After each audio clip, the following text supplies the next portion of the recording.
Olá, queridas, amadas irmãs da Primeira Igreja Batista de Rio Verde. Olha, a gente aqui encerrando o congresso, que é um tema super interessante. Obrigado pela honra, uma alegria estar com vocês nessa tarde para compartilhar um pouco do que Deus colocou no meu coração quando eu recebi esse tema sobre fé inabalável. Exatamente nesse ano, hein?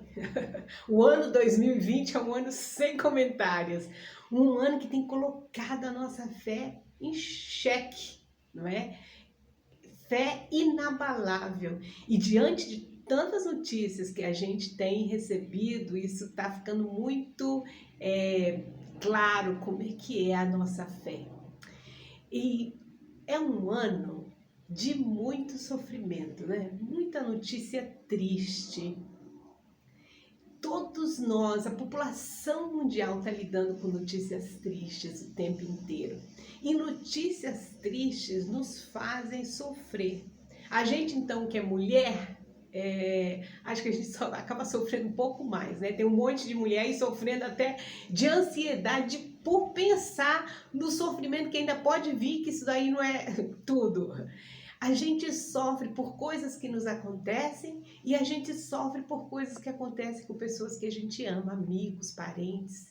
A gente sofre até de imaginar que alguém que a gente ama pode sofrer.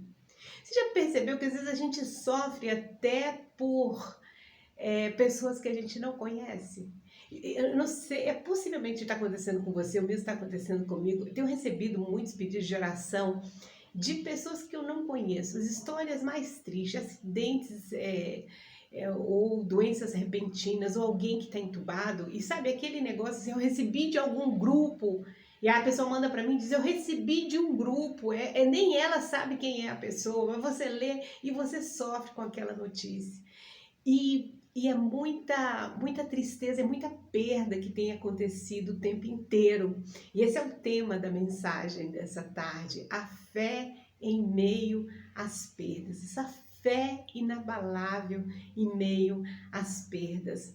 Quando eu penso nessa situação que nós temos vivido desse sofrimento, eu fico me perguntando, e eu queria que você se perguntasse agora para a gente começar, o que o Senhor está usando nesse tempo para chamar a nossa atenção? O que Ele quer ministrar ao nosso interior? Você já ouviu uma ilustração que diz que o mesmo sol que dissolve a cera é o sol que endurece a argila? O problema não é o calor do sol, mas o que tem dentro do vaso? Esse mesmo sofrimento que todas estamos passando de maneiras diferentes ou em intensidade diferente, revela muito o que tem dentro do nosso vaso, do nosso coração. O sofrimento, a pandemia é a mesma para todos, né? Vai atingir de forma diferente, mas a situação é o mesmo para todos. Mas o que ele está revelando em nós? Não sei se você reparou no início dessa pandemia o tanto de vídeos que a gente recebia sobre famílias fazendo culto doméstico pela primeira vez. Gente que começou a orar pela primeira vez, compartilhar o evangelho com outros, cantar nas sacadas dos prédios. Você viu isso? E aí as notícias foram mudando e também a vida de oração e os cultos domésticos foram se encerrando e a vida devocional foi ficando para a próxima pandemia. Muito disso mostra o que é que está dentro do nosso vaso. O sol é o mesmo, mas o que está dentro do vaso? Está endurecendo como argila ou está ficando mais suave como a cera? Vamos orar? Pai, o Senhor é lindo e maravilhoso, o Senhor nos reuniu nesse congresso aqui, nessa tarde, porque o Senhor tem algo especial para nós. Nós temos recebido tanta a palavra linda do Senhor nesses dias, nesse ajuntamento do congresso, e nós pedimos isso, Espírito Santo de Deus, fala mais uma vez. O Senhor conhece o coração de cada mulher aqui, ouvindo agora, o que vai ouvir depois, e que o teu Espírito aplique a palavra e nos revele aquilo que só o Senhor pode fazer, porque o Senhor é quem sonda os corações e nos edifica em nome de Jesus. Amém. Queria convidar você para abrir a sua Bíblia em Ruth, capítulo 1, versículo de 1 a 22. Ruth, capítulo 1, e é o primeiro capítulo de Ruth, eu vou ler agora com vocês.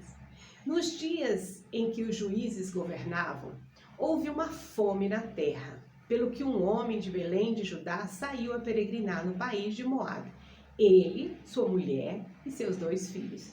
Chamava-se este homem Elimeleque, sua mulher Noemi, e seus 2 filhos se chamavam Malom e Quilion. Eram efrateus de Belém de Judá. Tendo entrado no país de Moabe, ficaram ali, e morreu Elimeleque, marido de Noemi, e ficou ela com seus 2 filhos, os quais se casaram com mulheres moabitas, uma dessas se chamava Orfa, a outra Ruth, e moraram ali quase 10 anos. E morreram também os 2, Malom e Quilion, ficando assim a mulher desamparada de seus 2 filhos e de seu marido. Que sofrimento! Então se levantou ela com as suas noras para voltar do país de Moabe, porquanto nessa terra tinha ouvido que o Senhor havia visitado o seu povo, dando-lhe pão. Versículo 7. Pelo que saiu do lugar onde estava, e com ela as 2 noras, indo elas caminhando para voltarem para a terra de Judá, disse Noemi às suas noras: Ide, voltai cada uma para a sua casa, para a casa de sua mãe, e o Senhor use convosco de benevolência, como vós o fizestes com os falecidos e comigo. O Senhor vos dê que acheis descanso, cada uma em sua casa de seu marido. Quando as beijou, porém, levantaram a voz e choraram. E disseram: certamente voltaremos contigo para o teu povo. Noemi, porém, respondeu: voltai, minhas filhas, por que iris comigo? Tenho eu ainda filhos no meu ventre para que vos viesse a ser maridos? Voltai, filhas minhas, ide-vos, porque já sou velha demais para me casar. Ainda quando eu dissesse, tenho esperança, ainda que essa noite tivesse marido e ainda viesse a ter filhos, esperá-lo-eis até que viessem a ser grandes? Deter-vos-eis por eles sem tomardes marido? Não, minhas filhas, porque mais amargo me é a mim do que a vós mesmas, porquanto a mão do Senhor se descarregou contra mim. Então levantaram a voz e tornaram a chorar. E Orfa beijou a sua sogra, porém Ruth se apegou a ela. Pelo que Noemi disse: eis que tua cunhada voltou para o seu povo e para os seus deuses. Volta também tu após a tua cunhada.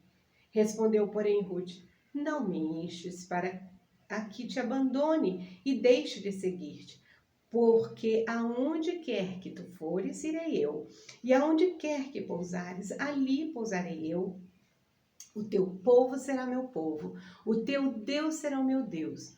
Onde quer que morreres, morrerei eu, e ali serei sepultada.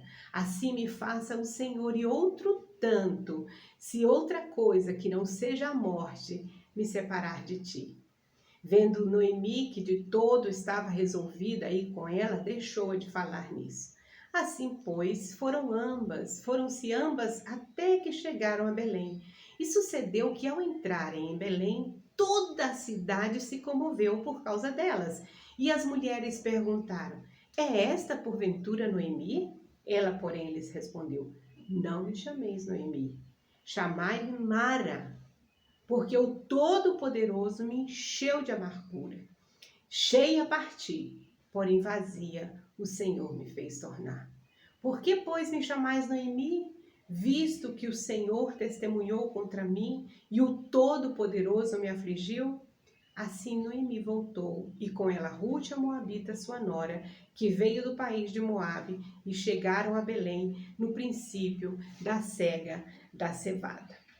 Nós estamos diante de uma história muito conhecida. As crianças, pessoal que frequenta a igreja desde de criança já ouviu essa história na classe de EBD.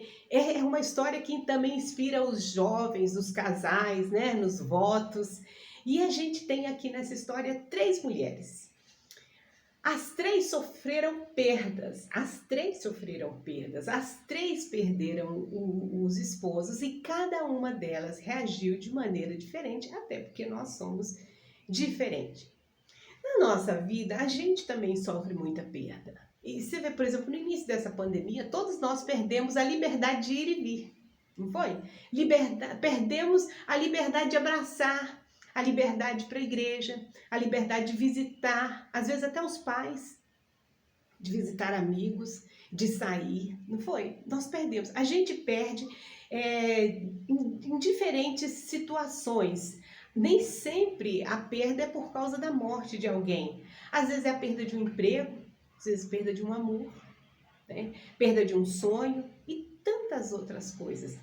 Mas as perdas podem estender seus efeitos além do que imaginamos e dependendo da maneira como a gente decide lidar com elas.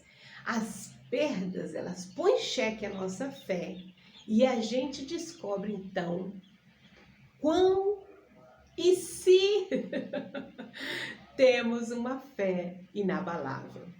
Vamos pensar rapidamente sobre essas mulheres aqui, como elas lidaram com a perda e o que isso revelou sobre cada uma delas. E nós vamos começar com a mais velha, a Noemi.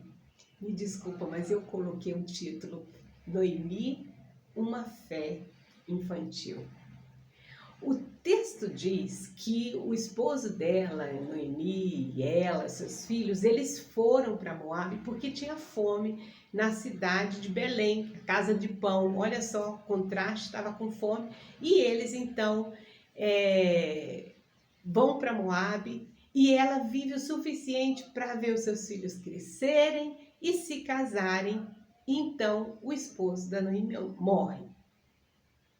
Diante dessa perda terrível, a Noemi se torna amarga. Ela chegou a mudar o nome dela, Noemi, que significa alegre, a maioria de vocês já sabe isso, para Mara, que significa amarga. Isso está no versículo 20. Se você caminhar e olhar o versículo 20 e 21, ela então acha um culpado para sua amargura. Eu fui rica, voltei pobre. O Todo-Poderoso me tratou com amargura. Ele me afligiu. Para ela, Deus era o culpado de tudo que passou. Diante do sofrimento, a questão não é encontrar um culpado. Por quê? Quem está permitindo? Por que nós chegamos até esse ponto? Quem é o responsável por isso? A coisa mais comum, quando a gente está sofrendo, é quem acha um culpado. Meu casamento está ruim porque o meu marido. Eu não ajudo mais na igreja porque o pastor. Eu não vou mais na reunião das mulheres cristãs em missão porque a irmã fulana tem um culpado para eu ter mudado de alegre para amarga. Tem um culpado para eu deixar de fazer o que eu costumava fazer, ou para deixar de ser feliz como eu era, ou para deixar de crer como eu cria. Noemi agiu como uma criança mimada quando tira o pirulito. Já viu? Mas eu vou falar para vocês, eu não posso ser muito dura com Noemi. Quem lê o nosso livro Memórias de uma Família em Missões e lê o capítulo lá quando eu falo da morte da nossa filha, eu fiz a mesma coisa. Eu também fiquei. Sofrimento, a perda revelou para mim uma fé infantil. Eu chego a dizer isso no livro, por isso que eu botei esse título, porque eu achei muito parecido. Em lugar de me apegar a Deus, eu me apeguei à dor, ao que eu perdi, à perda, ao que eu não tinha e não ao que eu tinha. E não foi uma fé, eu não mostrei naquele momento uma fé inabalável, foi a situação de Noemi, uma fé infantil. Agora eu queria ler para vocês uma coisa que Tim Keller, ele disse: muito interessante a respeito dessas perdas e do sofrimento. Ele disse: nunca aprenderemos quem somos sem o sofrimento. A gente preferia passar sem essa, né? O sofrimento mostra quem somos. Mais do que contender com alguém, o sofrimento nos leva a um conflito conosco mesmo. Nossa falta de paciência, nosso ego, nossas bobagens, nossos vícios, nossos medos, etc. E ele termina dizendo: Deus não nos traz a um conflito com nossos cônjuges ou com nossos amigos, mas um conflito conosco mesmo. E aí é a questão quando a gente não quer encarar esse conflito conosco mesmo, que está mostrando quem eu sou e a minha pequenez e situação em frente a isso, que a gente começa a achar um culpado, em vez de encarar: olha aqui, a sua fé é infantil. Você não está crendo, você não está inabalável. Sua fé não é inabalável, e isso é só o que revelou. Aí depois, ao deixar a Noemi, acho que ficou claro para nós a reação dela. E eu queria pensar com você agora sobre a órfã. E o título que eu dei para a situação de órfã é Órfã sem fé, incrédulo. Não é fé inabalável, é sem fé. Olha só, vamos pensar um pouquinho sobre a reação dela diante da dor. Ela também perde o marido, mesma situação. Por um momento, ela considerou a possibilidade de mudar a sua história. Mas a gente sabe que não foi nada difícil convencer a Orca a viver, voltar para a sua vidinha de antes.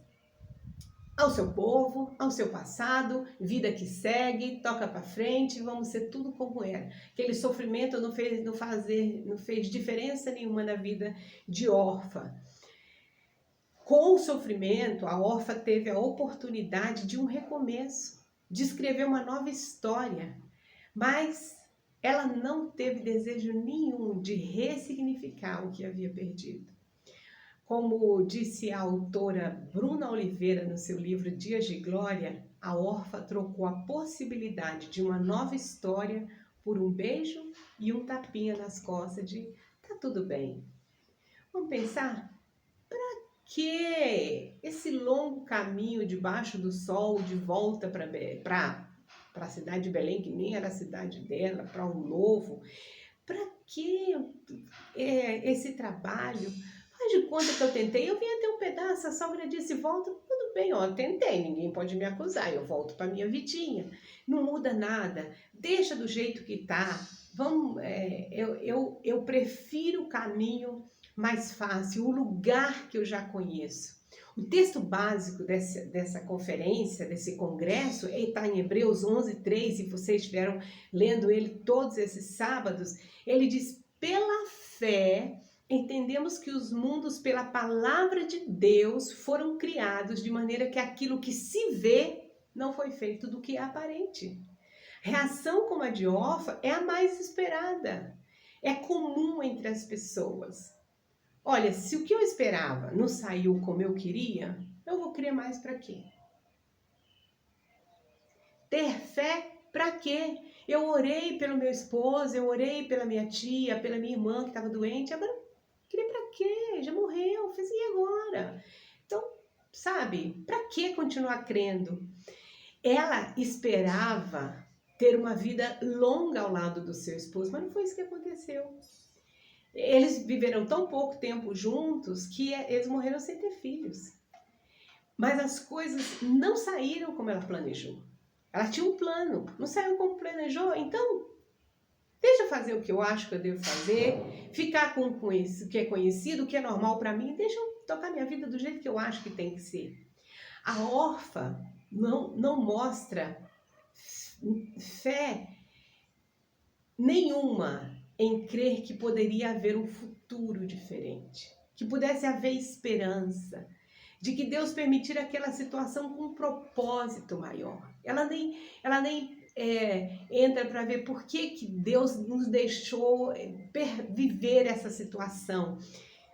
E para mim, irmãs, parece um desperdício que a gente passe pelo sofrimento e simplesmente voltemos a ser quem a gente era antes. uma situação de sofrimento, de perdas, de dor, e a gente simplesmente não aprenda nada com isso. Parece para mim um desperdício a gente ser o mesmo que a gente era antes delas. Sem aprendizagem, sem crescimento, sem fruto. Você vê que Deus tem um propósito tão grande no sofrimento que em Eclesiastes 7:2 ele diz que é melhor ir a uma casa onde há luto do que uma casa onde há festa. Porque ali as pessoas pensam sobre a vida. A dor, o propósito no sofrimento é você refletir sobre a situação e o que nós vamos fazer com isso. O que vai ser a partir de agora? Quem eu sou diante disso tudo e qual o propósito que Deus tem para mim nisso? Que bom se depois do sofrimento a gente não fica igual a Noemi, amarga. Nada mais me atinge, eu não sou mais feliz. Você já viu isso? Gente, já sofri demais na minha vida, hoje nada mais me atinge. Então congelou. Acabou, porque você não, nada mais te atinge, também não atinge só dor, né? Não atinge alegria, não atinge amizade, não atinge perspectiva de vida. Que bom se a gente não vai para esse lado da Noemi. Mas, vamos falar sério, a gente pode fazer mais do que a órfã. A gente pode fazer mais do que ela que não viu perspectiva nenhuma de mudança. E aí, a gente vai ampliar um pouco a nossa visão e nós vamos observar a fé de Ruth. Vocês já sabiam disso, né? Ruth, a fé que resultou em esperança. Esse foi o título que eu dei para a fé da Ruth. Na pessoa da Ruth, a gente tem o mais próximo do que se aproxima ao título desse congresso, o mais próximo de uma fé inabalável. Olha só, a Ruth também perdeu o esposo, também não teve filhos, também tinha sonho de viver muito com seu marido, ela também perdeu o esposo. E apesar dela ter sofrido a mesma dor, a mesma perda de órfã, eu nem vou colocar a Noemi, porque a Noemi, além do marido, ela perdeu os filhos também, né? Mas a reação de Ruth foi completamente diferente. A Ruth tinha convivido com a família de Noemi antes das perdas. Ela ouvia eles falando sobre Deus, sobre o Deus de Israel. E ela conheceu o Deus que aquela família pregava a respeito. Que interessante. Isso fez toda a diferença em como a Ruth lidou com a sua dor. Olha, observa uma coisa. A Noemi conhecia a Deus, e eu acho que seria como o Jó antes, né, de ouvir falar. Você já viu que temos muitas famílias, às vezes na igreja, elas são da igreja há anos. Elas sabem qualquer coisa que você falar sobre Deus, elas têm respostas teológicas, mas elas não têm vivência e experiência profunda com Deus, até o ponto de que quando o sofrimento vem, ela entende, eu conheço agora o Senhor de andar contigo, eu ando com o Senhor, e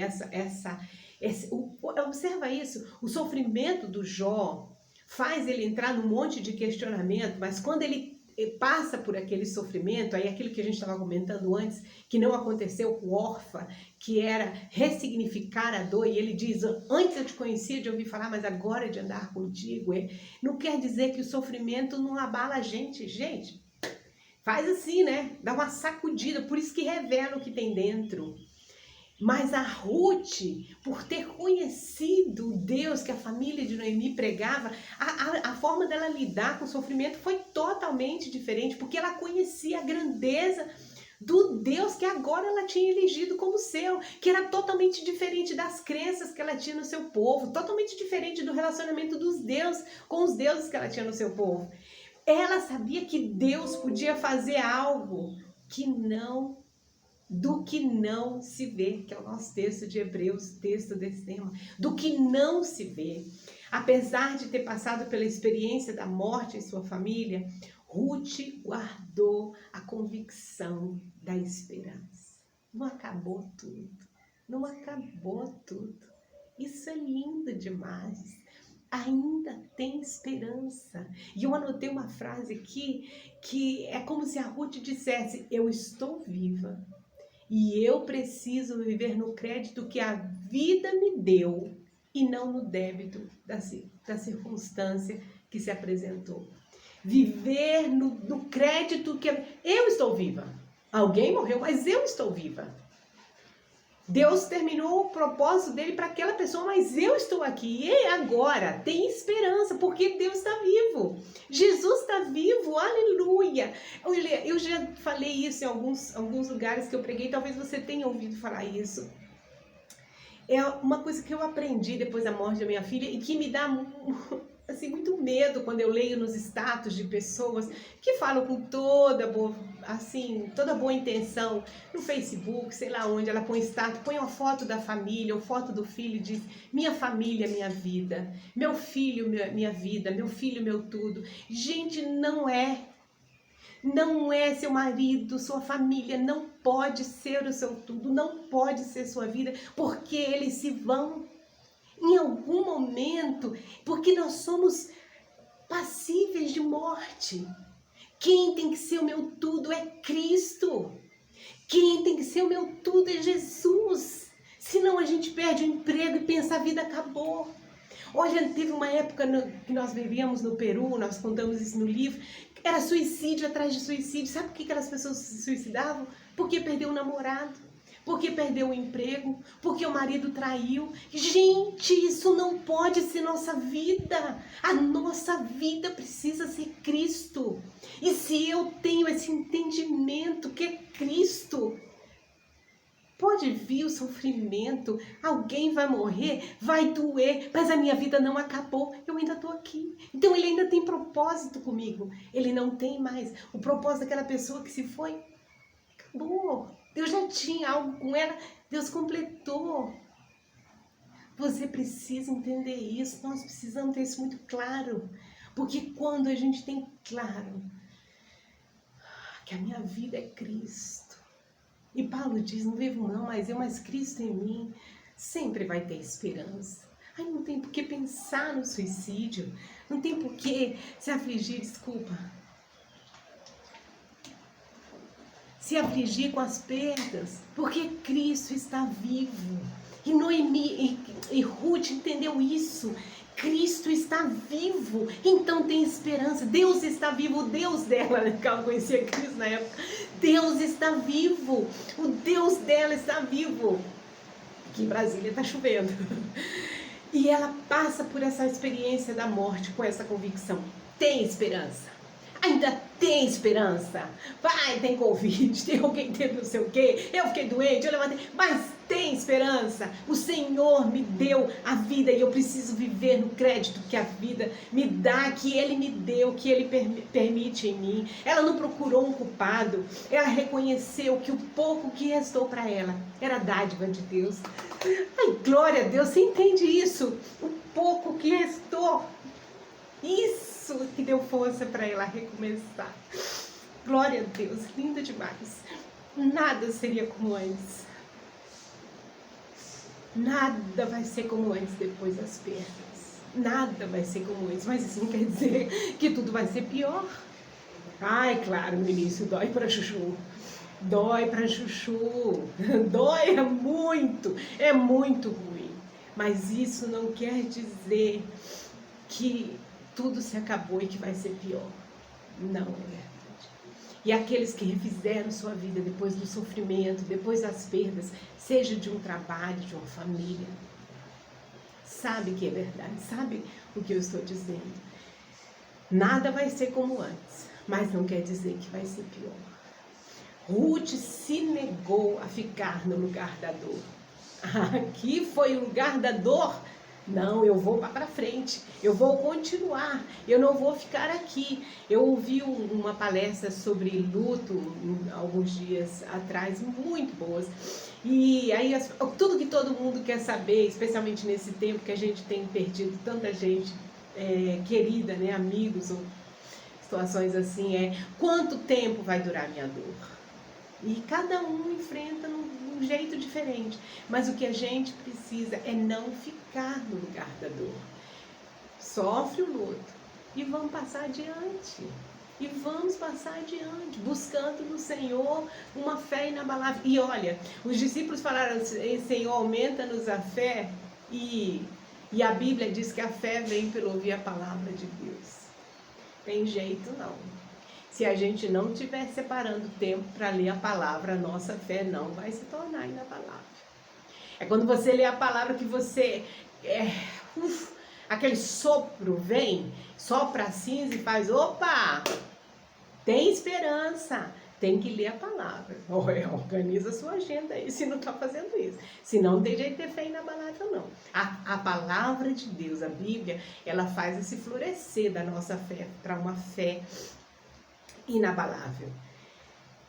Nada seria como antes, mas crendo no Deus que ela agora conhecia, sabia disso. Não significava que nada poderia ser melhor do que ela teve antes. Ser até melhor do que o que ela teve antes. Havia esperança porque seu marido estava morto, mas o seu Deus não estava. Glória a Deus, você pode dar um glória, Senhor? Há esperança porque fulano morreu, mas Deus não. Deus está vivo.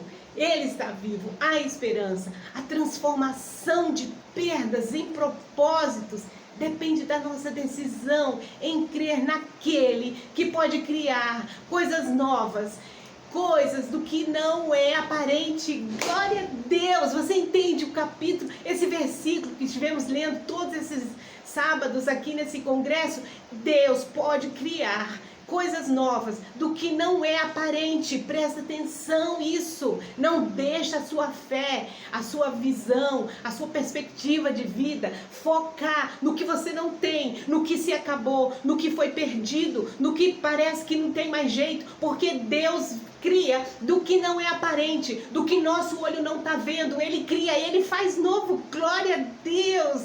Aleluia! Eu sei que Deus está falando conosco, Ele está aqui, Ele é maravilhoso, Ele tem propósito, Ele está chamando a gente para isso, e é nele, não é fé naquilo que eu tenho. Eu tenho bacana, porque eu tenho fé, porque eu tinha dinheiro, porque eu estou trabalhando, e de repente aquilo perde, acabou a fé. Perdeu o emprego, acabou a fé. Não, é do que não é aparente. Não tem emprego? Deus pode criar do que não é aparente. Não tem mais seu marido? Deus pode criar do que não é aparente. Não tem mais, Deus pode criar. Glória a Deus. Nós estivemos recitando esse versículo sábado após sábado, aquele que pode criar do que não é aparente. Aleluia. Vamos caminhar para o final. Há pouco tempo atrás eu estava lendo o status de um gestor e ele disse que nas suas entrevistas, quando ele perguntava para as pessoas, como é que você chegou até aqui? Como é que você chegou a ser a pessoa que você é? E a maioria delas fala sobre as suas tribulações, os problemas que teve na vida, as dores, as perdas. E aí ele terminou com a frase assim, mar calmo não forma bons marinheiros. Nós já ouvimos isso, né? E agora eu vou acrescentar aqui, se nós formos como Ruth, porque se a gente for como órfã, o mar vai fazer assim e a gente vai continuar lá sem saber para que lado pega o remo, porque a gente quer a nossa vidinha e a tranquilidade de sempre. Tudo o que o Senhor permite em nossas vidas é necessário. Ainda que no momento não faça sentido nenhum para nós. E vamos falar sério, tem um monte de coisa que Deus faz que não faz sentido nenhum para nós, não é? Não faz sentido, gente. Na nossa cabeça não faz sentido. Mas se está em nossa vida, se chegou para a minha vida, chegou para você, é porque Deus que está no controle, está monitorando tudo, está trabalhando de forma a gente aprender o que Ele quer que a gente aprenda. Para nós, parece o quê? Caótico. Não está na nossa agenda, não estava na minha agenda perder o emprego, não estava na minha agenda perder meu parente, não estava na minha agenda perder minha saúde. Tem gente, esses dias eu ouvi um testemunho de uma família, um homem, de repente, irmãos, perdeu o movimento das pernas. Tem 2 anos, ele não anda mais, perdeu o emprego. Não estava na agenda. Quem planeja uma coisa dessa? Uma doença, de uma hora para outra, estava se desenvolvendo dentro dele, de um dia para o outro, o homem perdeu o movimento das pernas e não anda mais. Quem planeja isso? A gente não planeja, não está na nossa agenda o sofrimento, mas existe um plano. E é por isso que parece tão estranho. Agora, olha, se você abrir sua Bíblia, no Salmo 30, Salmo capítulo 30, versículos 6 e 7, a gente vê exatamente isso. O salmista diz, enquanto tudo estava bem, você conhece esse salmo? Ele disse, jamais serei abalado.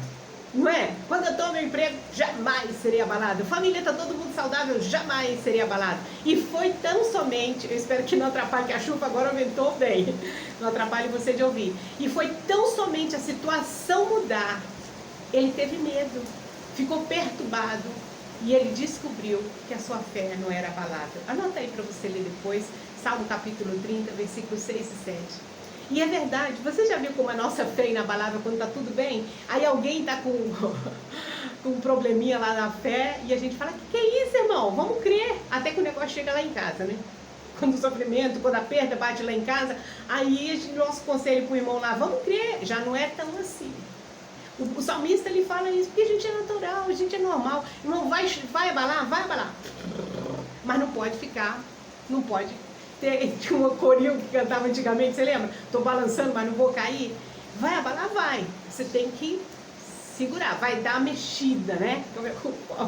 Para não encontrar o tema. Vai dar uma mexida, mas não vai cair. Salmo 30, versículos 6 e 7, ele fala isso. Quando tudo estava bem, eu estava crendo. Até que a situação mudou e eu fiquei com medo, eu fiquei perturbado. Por que isso acontece? Porque não é algo previsto no meu tempo, não é a minha agenda, não são meus planos, mas são os planos de Deus. Ai, ele é lindo. Você sabe que ontem eu estou ouvindo muitos livros. Tem sido ótimo, eu amo e estou agradecendo a Deus as mulheres que inventaram isso de ler livros, porque com o tempo corrido eu não estou conseguindo ler vários livros como eu gostava de fazer antes, mas eu tenho ouvido vários, lido poucos, mas ouvido vários. E ela estava lendo uma coisa interessante, a autora, desculpa, agora esqueci, é um livro que chama Não Sou Mulher Maravilha, mas Deus me fez maravilhosa. Eu esqueci o nome da autora. E ela diz assim, para agora, imagina se aos pequenininha, 5 anos, 6 anos, Deus te fizesse uma carta contando para você o que ia acontecer agora. E ele ia dizer, olha, em tal data, seu pai vai falecer ou vai deixar a casa, mas isso não é culpa sua. Isso vai te fazer uma mulher fortalecida, isso vai...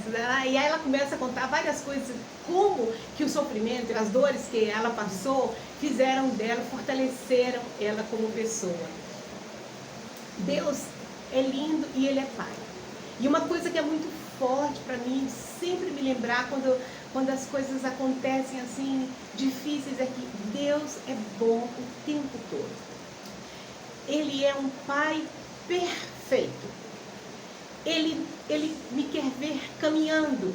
Ele sabe quem eu sou e quem eu tenho sido.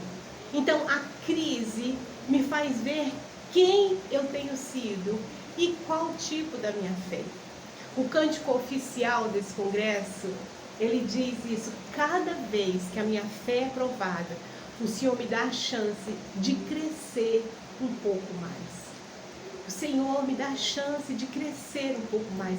E é maravilhoso quando o nosso relacionamento com Jesus é apenas de milagres, respostas positivas às nossas orações. Glória a Deus. Se esse é o tempo que você está vivendo, glorifica mesmo o Senhor. Isso é muito bom, gente. Quando está indo tudo certo, você pede oração e dá certo. A pessoa fica doente, você pede oração e sara, não é? E estava sem emprego, pede oração, ora, e vem um emprego. É maravilhoso quando ainda tudo assim, quando vai tudo bem na nossa casa, ministério, saúde, nosso interior, nossos filhos. Mas em alguns momentos, o Senhor permite uns terremotos, né? Não sei quantos já passaram terremoto, lá no Peru a gente passou, balança tudo. E o terremoto, ele testa o fundamento. Eu lembro lá no Peru, quando deu terremoto, teve muita casa que caiu, teve outras que não caíram. A casa que a gente morava só deu uma rachada na parede. Quer dizer, o fundamento estava bom, não estava excelente, porque tem casa que nem racha, né? Mas testa o nosso fundamento. Como Deus disse ao povo de Israel, eu permiti isso para testar o coração de vocês. O que você tem descoberto a respeito de si mesma e de sua fé durante as crises, durante essa crise mundial. Você já parou para pensar o que você tem se descoberto? Eu fiquei meio surpresa no início da pandemia com as coisas que eu descobri ao meu respeito. Que a gente não apenas venha perceber o tipo de fé, mas viver e lutar conosco mesmo, para ser como os montes de Sião que não se abalam, mas ter uma fé que honra ao Deus que servimos. Amém? Que a graça do Senhor esteja sobre nós. Um grande abraço para vocês. Deus abençoe.